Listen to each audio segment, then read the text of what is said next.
Hello there, I'm so glad to come your way today. It's still me, Chukwudi Nwafor, and I'll be talking to you today on something that I know you will find very interesting, helpful, and useful. I'll be talking to you on how to be proactive in life. How to be proactive in life. I'll be sharing with you 4 useful hints or tips that will help you to be a proactive person. Now, it's been discovered over years that one of the character traits of effective people is to be proactive in life. One of the character traits of effective leaders, of effective managers, of effective people in our sphere of life is being proactive. All right? Now, you want to ask, what does it mean to be proactive? It simply means to be motivated and driven by internal values that are independent of your environment or your external and external factors, external environment. Okay, that is being driven, being proactive. I want to define again, is being motivated and driven by internal values and norms independent of your external environment. Okay, in life you can either choose to be reactive to life or be proactive. What do I mean by being reactive? Being reactive simply means responding to external factors, responding to situations, responding to the weather. Now, you know, when people greet you, you greet them back. When they don't, or when they say something wrong to you, you become resentful and defensive. That is what it means to be reactive. You're simply reacting to people's opinion about you, people's comment. You're simply reacting to the weather. You're simply reacting to what is happening around you. But people who are effective in life are not people who are moved by situations. Their responses to life are not situational. Rather, they are motivated and driven by some internal values and norms that they have made or built for themselves. So, if you must be a very effective leader in the 21st century, it is very important that you become a very proactive person. A very proactive person. It is one quality or character trait of a leader that is very useful. Now, I'll be giving you some useful tips that will actually help you to become a proactive person. Now, the first thing that I'll be giving you is, number 1, define your values. Define your values. I want to say it one more time. Define your values. Now, what do I mean by define your value? You've got to outline the values you want to live your life or build your life on. The values of integrity, values of honesty, values of care and love and passion, value of honesty, value of sincerity, value of diligence, value of hard work.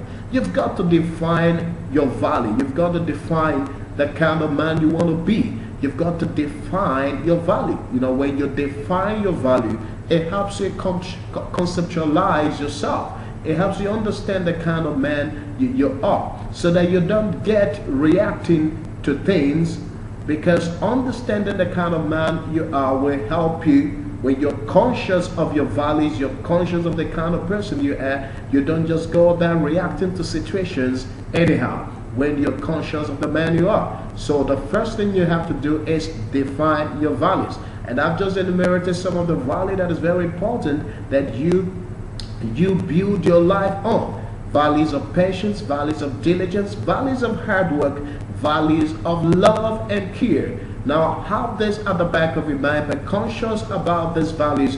They will help you not to react to situations anyhow, but you have to define them. You have to put it down. Now the next thing that I want to let you know is another tip that will help you to be proactive is Get to understand the demand of your job, the demands of your job, the demand of your job. You know, when you assume an office, you assume a role, get to understand the demands of that role. Get to understand what that office, the responsibility that office bequeaths on you, or that job bequeaths on you. Get to understand totally your job description and what you are expected to do. Now you say, how can this help me to be proactive? Now, when having defined your value and you understand what is demanded from you, what is required of you by your job, it helps you also to know what is right to do. It helps you to know what is right for you to do, so that you don't go about reacting, reacting to people, reacting to situations the way you shouldn't.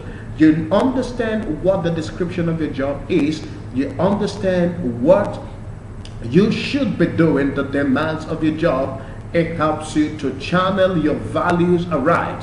It helps you to channel, say one more time, it helps you to channel your values aright. Then when you understand it, be willing to go about your responsibilities having these values that you have already defined in mind. Now, the next thing that will also help you is expect unfavorable weather. Expect unfavorable weather. Don't let it take you unawares. When things you don't expect, when they come to you, you tend to lose your defense. But if you expect them and they come, you tend to be on your guard.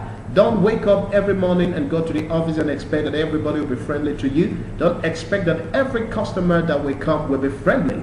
Okay? Expect to have people with difficult attitudes and difficult people around you.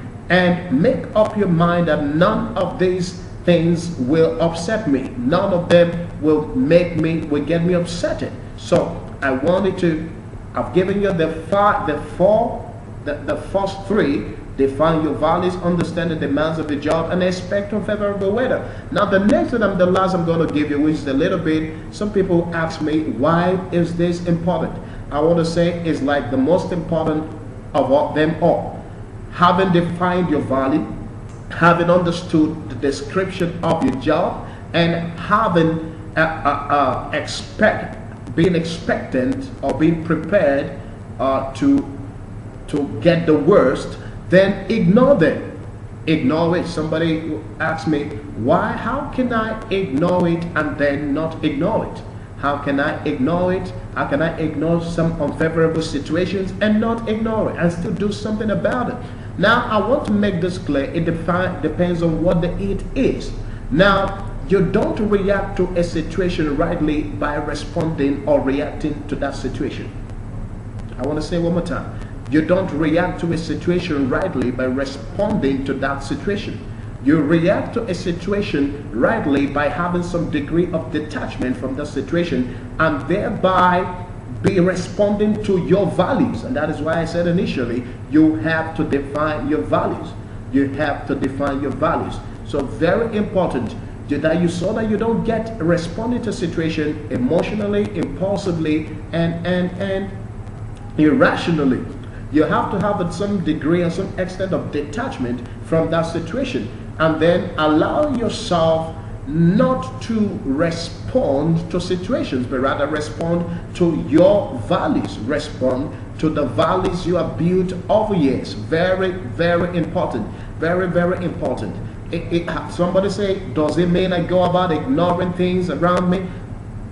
Yes, to some extent you need to ignore certain things, situations. It doesn't mean you don't do things about it. Ignoring a situation doesn't mean not to do something about your situation. Okay? You have to do something about the situations, but they have to be motivated by your values and not the situation at hand. Let me give you an example. You are a manager of a store, and this customer comes in and the children are all over the place. It will be very wrong for you to walk up to your customer and say, madam or sir, please curtail your children. Don't let them mess up this whole place. It is very wrong. You must treat your customers right. And some people, customers will tell you, oh, if my children will not have the freedom, I will come here. Now, why not keep a smiling face? Don't react to the situation. Let the children go. Next day, make a barrier or just put up something that is noticeable that everybody will see, and let them say that the children are not meant to run around. Okay? Or make a place where people should keep their children when they're coming in. Now, that is how to respond to situations. Now, I've just given you the tips. Imbibe it, walk it, do it, spread it, and you will be the best man and the best leader the world has ever seen. I look up to seeing you some other day. Great. I love you all. Bye-bye.